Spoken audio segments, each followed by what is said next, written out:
Bueno, buenas tardes a los que acaban de llegar y gracias por continuar a los que estaban en el panel anterior. Este para mí es un panel muy especial, sobre todo porque quiero preguntarle por el penal, por los festejos y por un triunfo maravilloso del domingo, ¿no? Que Jorge nos alegró la vida a muchos y a otros no tanto, pero bueno, eso son cosas que ocurren. A Jorge lo conozco hace muchísimos años, con lo cual es una doble responsabilidad. Así que las preguntas van a ser más duras. Bienvenido, Jorge, gracias por acompañarnos. Jorge Brito, además de ser el presidente de River Plate, es presidente del banco más grande que tiene la Argentina. Y inmediatamente cuando se lo invitó para hablar de educación, dijo sí. Sobre todo, yo quiero empezar por tu vida y después empezamos con todo lo que hace River Plate en materia educativa, pero me gustaría que nos cuentes cuánto de importante tiene la educación en tu vida y en la gente que te acompaña en tus funciones tanto en River como en el banco. Bueno, Daniel, muy buenas tardes. Muy agradecido, para mí es un honor, más allá de la confianza que nos tenemos, ser entrevistado, moderado por vos. Es un honor. Agradecerle también a Vivi, que cuando me llamó le dije, mira, para mí es un gran desafío porque la educación no es lo mío. Uno como presidente de River tiene múltiples responsabilidades y tal vez había gente más calificada que yo para hablar de educación, pero me parecía importante contarles desde la visión del presidente del club, de la institución, qué es lo que representa para una institución como River la educación. Pero me olvidé la pregunta, Dani, ¿cómo era? Desde el principio. No, quiero que nos cuentes cuán importante es para vos la educación, fue en tu vida la educación, en vos y en los que vos elegís para que te acompañen en cada uno de tus proyectos. Bueno, primero voy a contar en lo personal y después me gustaría ya pasar a lo que representa la educación para River. Yo no soy un ejemplo de alumno, yo fui en casi todas las clases que estuve, fui de los peores alumnos, siempre el que más materias se llevaba, inclusive creo que casi todos los años de secundaria estuve a punto de repetir. Nunca terminé repitiendo porque me esforcé mucho para eso. Recién en quinto año entendimos que tenía un problema, yo era disléxico, algo que se sabía poco en la Argentina, y mi padre, a quien conociste, era un poco rudimentario y decía que yo era un vago, porque si yo podía leer Olé y conocer los jugadores de fútbol, en ese momento eran otros diarios deportivos que se leían, el Gráfico precisamente, yo tenía inteligencia y que si me iba mal en el colegio era porque yo no quería aprender. Entonces me llevaba muchas materias a marzo. El 5 o 6 de diciembre me iba al campo, a Salta, y me llevaba un montón de libros. Yo tenía que trabajar a la mañana y a la tarde estudiar. Y así terminé no repitiendo, pero probablemente si me preguntan ahora cómo se hace análisis sintáctico, no sé hacerlo. Hace poco intenté hacer una división papel y mano y tampoco pude hacerla, con lo cual seguramente no es mucho lo que me haya quedado a mí del colegio. Pero bueno, me considero una persona que se esforzó mucho para lograr lo mucho poco que hoy tengo. Desde apenas cumplidos los 17 años empecé a trabajar en el banco. Viví en Salta y Jujuy 3 años. Y bueno, tuve una carrera empresarial, en la cual hoy soy presidente de Banco Macro. Fui presidente de Geneia, que es la compañía más grande de energías renovables de Argentina. Soy un apasionado de lo que hago y producto del descenso de hace 15 a 16 años decidí también enfocarme y tratar de poner mi granito de arena para cambiar la realidad de lo que estaba viviendo River hace aproximadamente 15 años. Jorge, cuando te rodeas de colaboradores, ¿te importa que sean personas prácticas, personas que tengan una formación universitaria, que tengan un expertise en particular, o dejas que tu instinto te lleve a buscar esa gente? Mira, yo creo que la educación es clave porque la educación lo que nos da principalmente son conocimientos y nos dan herramientas. Yo soy lo que cree que todos aprendemos todos los días, el día que dejamos de aprender porque estamos muertos. y el día que creemos que sabemos todo es el día que dejamos de aprender. Pero el ser humano crea habilidades siempre y todo el tiempo. Yo hablo por mí, yo tampoco fui a la facultad y entendí que para poder desarrollarme, para poder lograr mis objetivos, había que rodearse de la gente correcta. Y yo lo que promuevo siempre, obviamente, es la educación y creo que eso es muy importante para el desarrollo de todo, una empresa, en un club de fútbol. Ahora, volviendo a lo mismo, también uno, donde no tiene esas herramientas, muchas veces crea habilidades para neutralizar esas deficiencias de conocimiento que todos en alguna medida tenemos. Pero bueno, también es importante desde ese punto de vista el no tener la soberbia de creer que sabemos todo, porque ahí es donde las cosas no salen. Desde que sos presidente de River, y creo que ya desde antes, vos fuiste primero vicepresidente de River, se nota un impulso que se le da a la educación. Uno imagina River, imagina un lugar donde la gente practica fútbol solamente. Primero se practican otros deportes y con mucho éxito, pero además hay una escuela que se dedica a la escuela primaria, a la secundaria, creo que hay un instituto terciario también, y me gustaría saber por qué es para vos tan importante la apuesta a la educación en River. Bueno, sí, evidentemente River es reconocido en el mundo por su nombre como club de fútbol, por la trayectoria que tiene a nivel local e internacional, por tener el estadio más grande de Sudamérica como tenemos hoy. También algunos lo pueden reconocer o conocer por la trayectoria en más de 50 deportes, entre recreativos y federados, por donde pasó Gabriela Sabatini, por donde pasó José Meolans y por donde muchísimos otros deportistas pasan día a día por el club. Pero tal vez pocos conocen que hoy River es el Colegio River, el Instituto River Plate o el IURP, tiene más de 2.000 alumnos y que es el único colegio en el mundo que hoy podemos decir con mucho orgullo que tiene 4 campeones del mundo. ¿Sabías, Daniel? O sea, no lo leí en ningún lado, pero creería que ningún otro colegio del mundo puede tener como tiene River en su actualidad, que pasaron Enzo Fernández, Julián Álvarez, Guido Rodríguez y Germán Pesela. Así que me con dicen eso que te avise que tenés que poner el micrófono así para la base. Ahí, adelante. Con lo cual, eso nos convierte también en únicos. Pero contarles también que el colegio River tiene más de 42 años y que es un verdadero orgullo para nosotros, como sociedad civil que somos, y esto también quiero desarrollarlo un poco, porque muchas veces se pregunta por qué en Argentina los clubes no son sociedades anónimas. Yo soy un convencido que para un club de fútbol como River, lo mejor que nos puede pasar y por el cual voy a luchar toda mi vida es para seguir siendo una sociedad civil. Si River fuera una sociedad anónima, lo primero que haría el CEO de esa sociedad anónima es pedir que, bueno, la rentabilidad de River hoy es muy buena, pero cuando uno mira la rentabilidad desagregada, uno se encontraría que, bueno, con fútbol se gana mucha plata, con la parte formativa, en términos de lo que sería una sociedad anónima, es puro CAPEX o pura inversión, pero que claramente trae rédito. Recién nombramos 4 de los tantos jugadores exitosos que ha tenido River.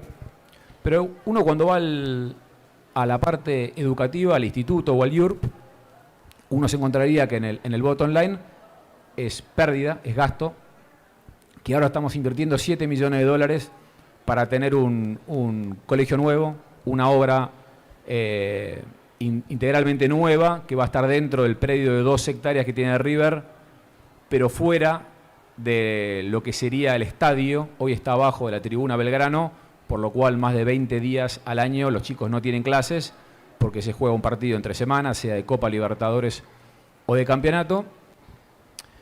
Pero para nosotros es muy importante y tenemos que entenderlo desde esta óptica. Primero, porque es un rol social y para nosotros la educación y el deporte van muy de la mano. Pero siguiendo la línea de lo que veníamos hablando precisamente del fútbol, para que llegue un Julián Álvarez o un jugador de los que triunfan en el mundo, quedaron 40 en el camino. Por ahí 5 o 6 que pueden seguir trabajando en el fútbol en otro club en Argentina, pero el resto se tienen que dedicar a otra cosa. Nosotros tenemos la obligación de formar primero personas antes de futbolistas y también darles herramientas, lo que hablábamos recién, Daniel, anteriormente, por si ellos no llegan a llegar, para que puedan desarrollarse en otra actividad. Y también hablando de los que terminan llegando, y acá les voy a contar una anécdota. Hace menos de un año, cuando tuve una reunión con Joan Pazzi, que es el representante del Manchester City en toda Sudamérica, la primera reunión que teníamos era para hablar precisamente de Julián. Y bueno, me contaba el interés que tenía, que lo estaban mirando. Yo le dije, seguramente ustedes ya conocen muchísimo de lo que es Julián como futbolista, pero me gustaría contarles un poquito más lo que es Julián como persona. Y me dijo, evitate contarnos nada porque ya conocemos todo. Nosotros ya conocemos hasta las notas que se sacó en cada una de las materias. Julián, sabemos inclusive que no tiene ningún tatuaje. Yo desconocía, nunca había prestado atención si tenía o no tenía tatuaje, porque para mí es un no tema.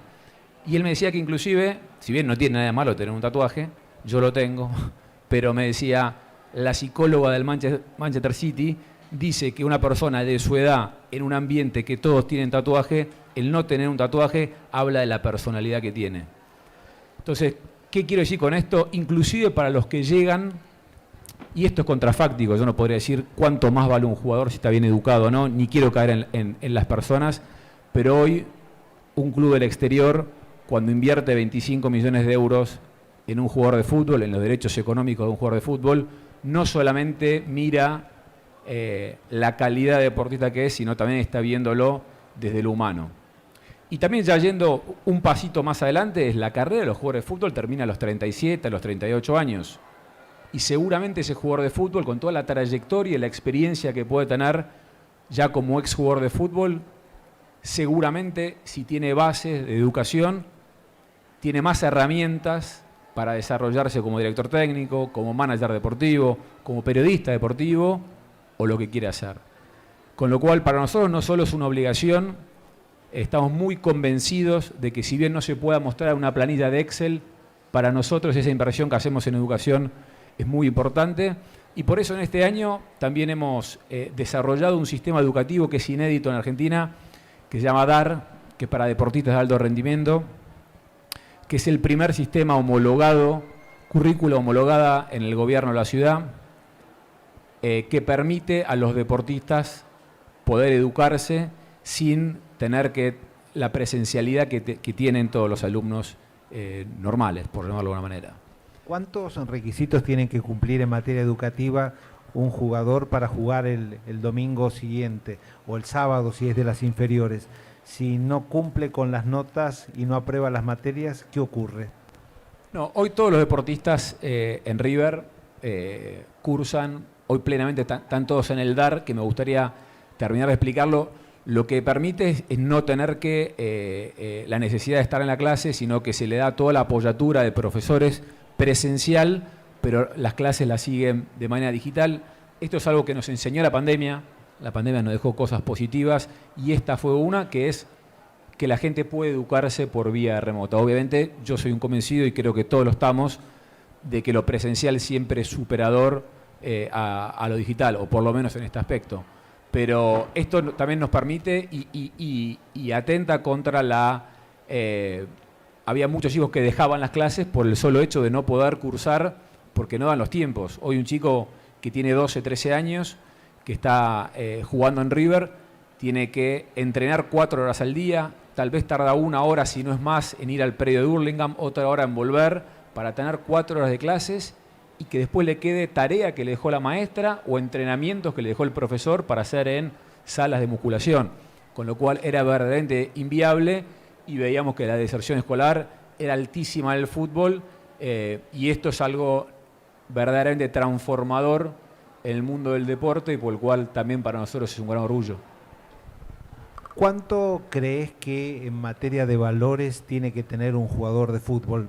No sé, este fin de semana pasó algo en una cancha que no le gusta a nadie. Me imagino que estarías mirando sorprendido Seguramente todavía estaba festejando el gol cuando empezaron los incidentes. Y vi una actitud en el jugador que hace el festejo, que no es común en general, que es decir, me equivoqué, y pedirle disculpas a toda una sociedad. ¿Eso es algo en el que el club tuvo que ver o el jugador por sí mismo tomó esa decisión? Bueno, yo lo primero que creo es el fútbol a veces nos saca lo más animal que tenemos todos.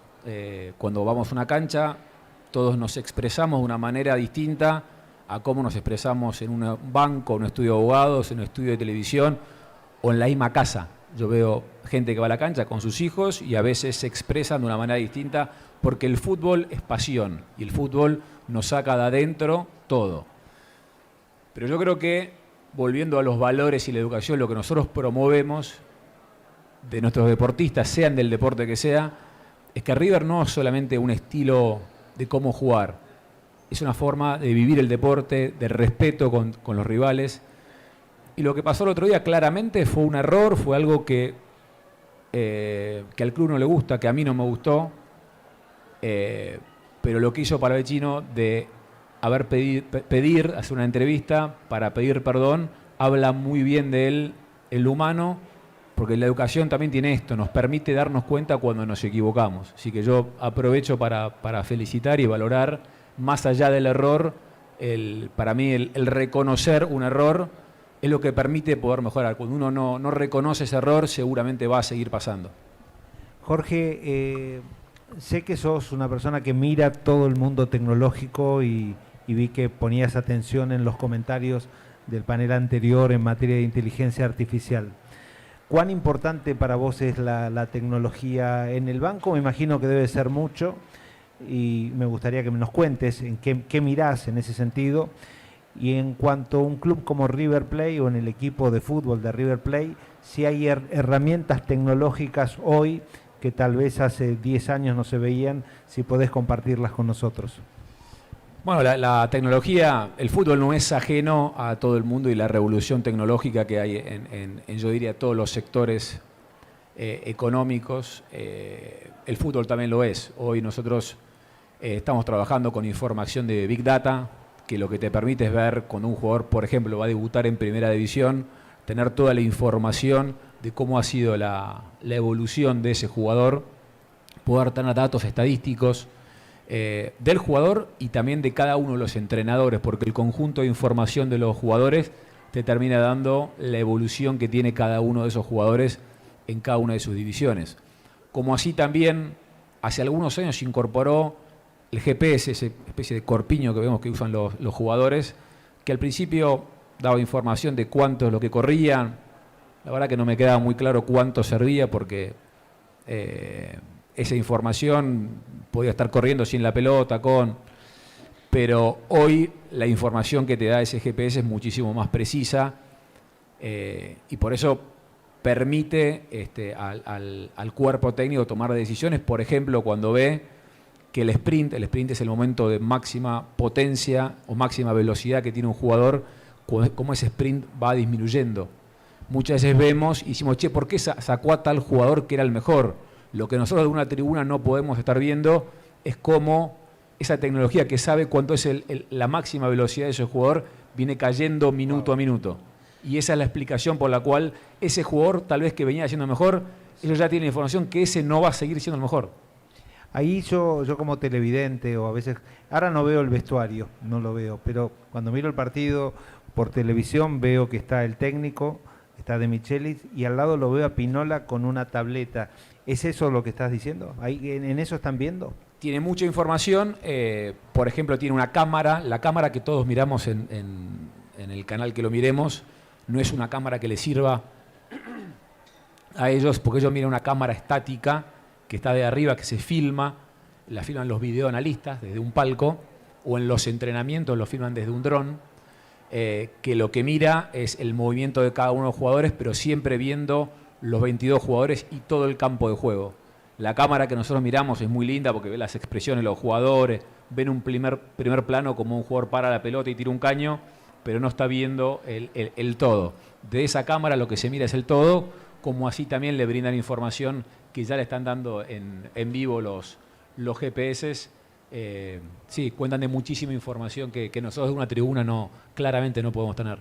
No me gustaría terminar este diálogo. Yo le podría preguntar, sacando mi fanatismo, cosas de River que no quiero ni alegrar a algunos ni molestar a otros, así que lo voy a hacer después. Pero sí, no quisiera terminar este diálogo sin hacerte dos preguntas.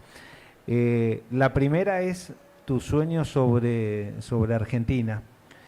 ¿Qué deseas? ¿Qué te gustaría que pase? Si te preocupa que en los ejes de campaña la educación no sea un tema, nadie discute eso. Y la última te la cuento después. Sí, indudablemente el presente de la Argentina, y cuando digo el presente digo lo que nos está pasando hace por lo menos 20 años, si no es más, es muy triste porque vemos que el país así no va más. Y vemos a los políticos, cada uno hablando de lo suyo y ninguno hablando de cómo se puede resolver este país. Vemos que el tema de educación es un tema que todos los políticos te lo hablan como título, pero no mucho más que eso, y cuanto mucho te hablan en términos presupuestarios. Y creo que a pocos le importa la educación. También veo con preocupación toda la evolución tecnológica que hay y que los sistemas educativos sean prácticamente los mismos. Creo que nosotros desde River tratamos de no quedarnos como espectadores de esto, leyendo el caos del país e ir para adelante. Yo soy un convencido que más allá de los problemas que hay en este país, se puede progresar, se puede ir para adelante. River estamos una obra de más de 80 millones de dólares. El estadio aumenta en 12.000 lugares, se están reformando, cambiando todas las tribunas. Va a ser un estadio modelo del mundo y con un sistema de financiamiento inédito en el mundo. Los estadios en el mundo se hacen de dos maneras. Una, básicamente en los países subdesarrollados, financiados por el Estado. Brasil, Rusia, Argentina del 78, Qatar. No es un país subdesarrollado, pero las obras de infraestructura de estadios las hizo el Estado. Después en el mundo desarrollado podemos ver el caso del Barcelona, que está propio de iniciar una obra ahora con un naming que no lo vamos a decir, que le dio y un banco que le dio un financiamiento a muy largo plazo, el Real Madrid lo mismo, con lo cual líneas de financiamiento de largo plazo son básicamente el ancla para poder hacer obras de este tipo. Bueno, River es la excepción en estos dos casos. Acá no puso un centavo ni el Estado, ni tampoco tenemos un centavo de financiamiento, ni a largo ni en corto plazo. Todo esto se hizo con una gran vocación de una comisión directiva, con una gran idea que nunca había surgido de nadie, que un estadio se podía agrandar para abajo y no para arriba, aprovechando una pandemia y con una dosis de locura. En un momento donde no sabíamos cuándo terminaba esta pandemia, ni cómo terminaba el país con esta pandemia, nosotros hicimos un pozo de 4 metros de hondo, hicimos 4 tribunas nuevas y con inflación del 100% y con ingresos que generaban las próximas ventas de las nuevas tribunas, un naming que todos decían es inviable que River acepte tener un naming, podemos tener hoy el estadio más monumental con un gran orgullo de ser el estadio más grande de Sudamérica. La última, tu edad es 46, 7, 43. Wow, 43 años. Y en el último mandato en River, porque en 2 años, salvo que logres cambiar el estatuto por la reelección, cosa que no imagino que hagas, y sos presidente de River y presidente del banco más importante de la Argentina y presidente de una empresa la más grande de energías renovables.